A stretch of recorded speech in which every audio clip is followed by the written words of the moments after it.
കാന്തപുരയുടെ ഇതിഹാസം. തെക്കേ ഇന്ത്യയിലെ ചുവന്ന മലനിരകളുടെ മുകളിലായി കാന്തപുര എന്ന ഒരു ചെറിയ ഗ്രാമം നിലകൊണ്ടിരുന്നു.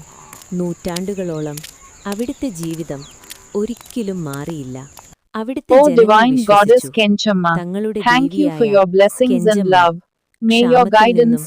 രോഗങ്ങളിൽ നിന്നും തങ്ങളെ രക്ഷിക്കുമെന്ന്.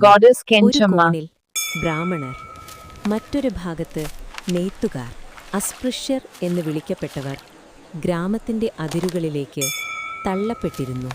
ലോകം എന്നേക്കുമായി ഇങ്ങനെ തന്നെ ആയിരിക്കും എന്നവർ കരുതി. അപ്പോൾ The time has come for our village to embrace the winds of change and build a brighter future together. കണ്ണുകളിൽ തീ. The time has come for our village to embrace the winds of change and build a brighter future together. We are all children of this earth.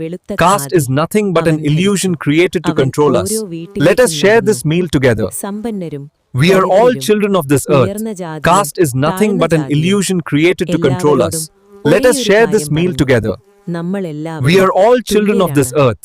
Caste is nothing but an illusion created to control us. Let us share this meal together. British ഭരണാധികാരികൾ ഭയപ്പെട്ടു.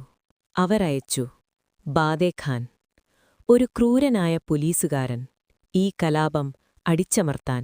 പക്ഷേ അപ്പോഴേക്കും വൈകിയിരുന്നു. തീ പടർന്നിരുന്നു. സ്കെഫിംഗ്ടൺ കാപ്പിത്തോട്ടത്തിനെതിരായി മൂർത്തി ഗ്രാമവാസികളെ ഒന്നിപ്പിച്ചു.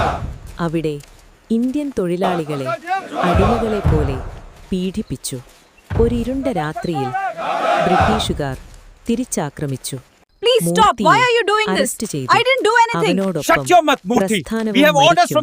എന്നവർ കരുതി. അവർ തെറ്റിച്ചു. കാന്തപുരയിലെ സ്ത്രീകൾ എഴുന്നേറ്റു. രംഗമ്മയുടെ നേതൃത്വത്തിൽ വീട്ടിന്റെ വാതിൽ പോലും കവിഞ്ഞുപോയിട്ടില്ലാത്ത സ്ത്രീകൾ തോക്കുകൾക്ക് മുൻപിൽ, കുതിരകൾക്ക് മുൻപിൽ, ബയനറ്റുകൾക്ക് മുൻപിൽ നിന്നു. അവർ മർദ്ദിക്കപ്പെട്ടു.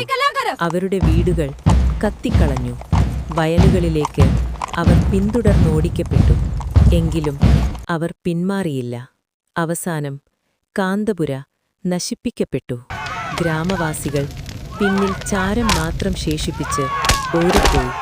എന്നാൽ തിരിഞ്ഞു നോക്കുമ്പോൾ വീടുകളിൽ നിന്നുയരുന്ന പുക കണ്ടിട്ടും അവർ തോറ്റതായി അനുഭവിച്ചില്ല. കാരണം അവർ ഒരു സത്യം മനസ്സിലാക്കി. ബ്രിട്ടീഷുകാർക്ക് അവരുടെ കുടിലുകൾ കത്തിക്കാം, പക്ഷേ സ്വാതന്ത്ര്യം ഒരിക്കലും കത്തിക്കാനാവില്ല. കാന്തപുര ഇല്ലാതായി. എന്നാൽ ഒരു പുതിയ ഇന്ത്യ ജനിച്ചു.